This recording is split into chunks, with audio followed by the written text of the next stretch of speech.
teman-teman, selamat datang di YouTube Muhammad Rizky. Di sebelah gue ada motor yang benar-benar fenomenal, yang benar-benar motor yang jadi mahal sekarang. Ini adalah motor Honda Scoopy Prestige tahun 2022. Dan motor ini udah menemani gue selama 1 tahun. Dan bagaimana selama 1 tahun itu kondisi dan juga pengalaman yang gue pakai, ikuti terus video ini.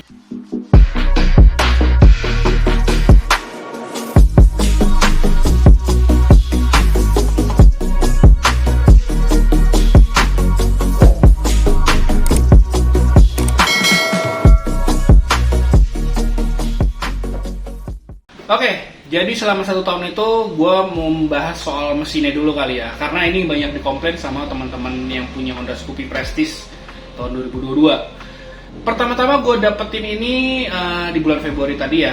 Jadi motor ini tuh bener-bener fresh banget, in rain. Ternyata tenaga motor ini tuh lemot pas pertama-tama awal baru ya kan. Setelah berapa lama kemudian gue servis, habis servis itu gue langsung hajar ke puncak 2 yang dimana tanjakannya lumayan curam di sana. Motor ini ya agak lemot untuk tanjakan. Cuman lemot gitu ya kan.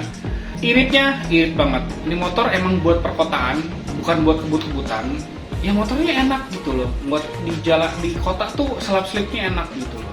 Dan setelah itu mesinnya sendiri gue coba servis kedua sampai ketiga dan sekarang kilometer udah 10.000 setelah beberapa kali ganti oli, ganti servis gitu kan. Jadi enak, motornya tuh lama-lama jadi enak. Tarikannya jadi lebih ada, nggak jadi lemot lagi. Ketika tanjakan ada tenaganya. Mungkin waktu pada saat awal-awal emang karena in rain kali ya. Untuk mesin sampai saat ini nggak ada masalah, cuman ada satu faktor yang ada satu bunyi-bunyi kecil di mungkin transmisi ya. Kita alihkan ke transmisi dikit lah. CVT-nya tuh ada bunyi-bunyi seperti ini.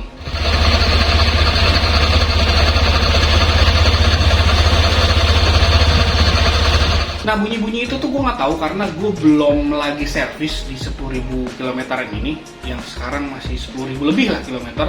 Jadinya belum lagi servis. Jadi gue mungkin akan servis lagi ke depannya. Gue pengen tahu apa sih, kenapa sih bunyi itu ada gitu. Ini motor kalau lu lihat nanti gue liatin videonya. Ini motor tuh sama istri gue karena memang istri gue kalau misalnya ke kantor itu kurang lebih 25 kilometeran sehari untuk pergi doang. PP bisa 50 kilometeran PP. Jadi motornya memang cukup gondrong kilometernya baru setahun gitu kan. Motor ini sering babak belur jadinya. Walaupun babak belur jatuh segala macam nggak ada isu sampai sekarang. Nggak ada yang sepelang ke kanan, ini ke kiri gitu loh ya. Untuk kaki-kaki, karena di daerah rumah gua sering banget banyak lubang ya, daerah Grand Depok City di Depok. Kalau lo tahu GDC itu jalanannya ke arah rumah gua sih udah bagus gitu, tapi ke arah yang arah kesananya gitu, yang Starbucks, KFC gitu kesana tuh masih jelek banget, banyak lubang. Dan setiap hari istri gua lewat situ, kaki-kakinya nggak ada isu, masih enak aja, masih cukup nyaman, empuk. Mungkin agak lebih keras ya untuk sok belakangnya, cuma kalau depannya masih enak-enak aja gitu.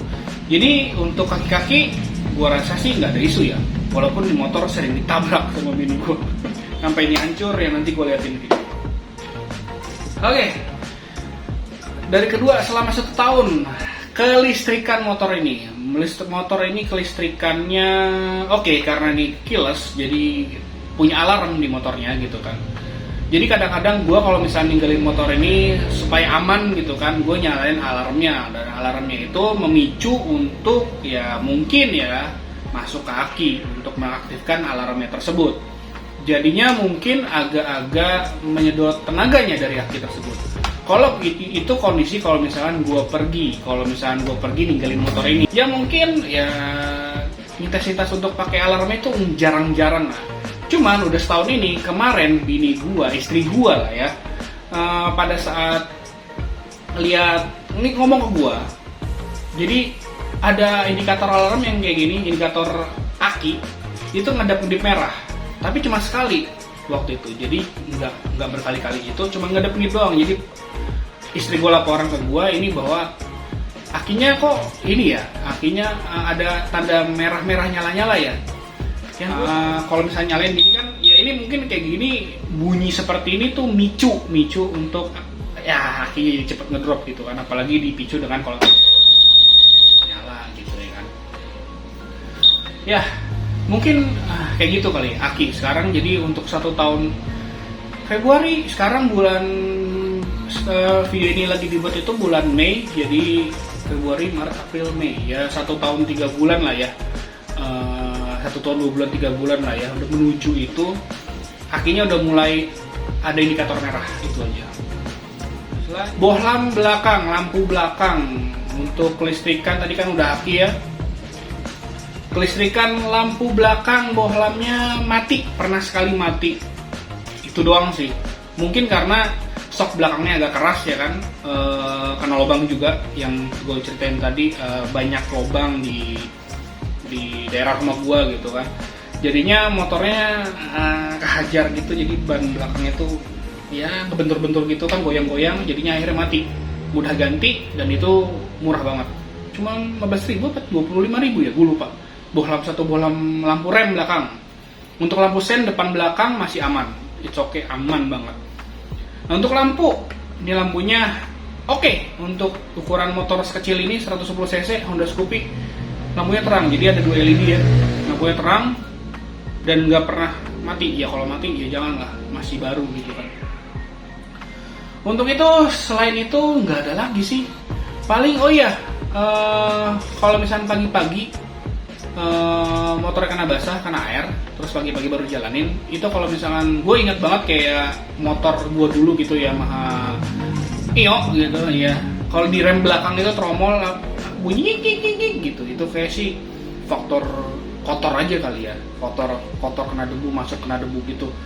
Agak risih aja gitu kalau pagi-pagi gitu kan, masih basah, kita baru jalan tuh kita harus kayak memanasin rem belakang gitu dulu biar bunyinya hilang.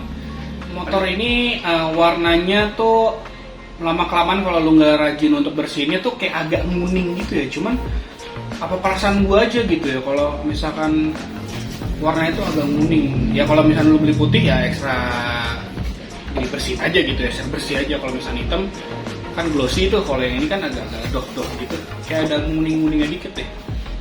Perasaan gua sih gitu ya. Paling itu aja sih selama gue pakai. Dan selama 1 tahun ini paling itu ya. Jadi nggak ada lagi sih isu-isu lain yang motor ini katanya lemot, error apa segala macam. Mungkin gue dapetnya yang produksi yang bagus ya kali ya, pas produksi bagus lah, quality kontrolnya dari Honda, Astra Honda motor gitu kan. Ya paling itu aja lah. Apalagi sih gue yang ngebahas, soalnya 1 tahun kondisi setelah ini juga nggak ada lagi, nggak ada yang macam-macam. Wah ini motor tanpa ini lah. Cuman memang karena istri gue yang makainya kadang sering keserempet, nabrak, segala macam, bodinya jadi hancur ya. Jadi ya makan duitnya lebih banyak lah gitu ya. Tapi ya untuk normal-normalnya ini motor normal banget. Udah 10.000 km dalam 1 tahun, nggak ada problem. Itu aja problemnya tadi yang gue sebutin. Oke, paling itu dulu. Sekian dulu dari video kali ini. Jangan lupa like, komen video ini, dan subscribe channel ini ya.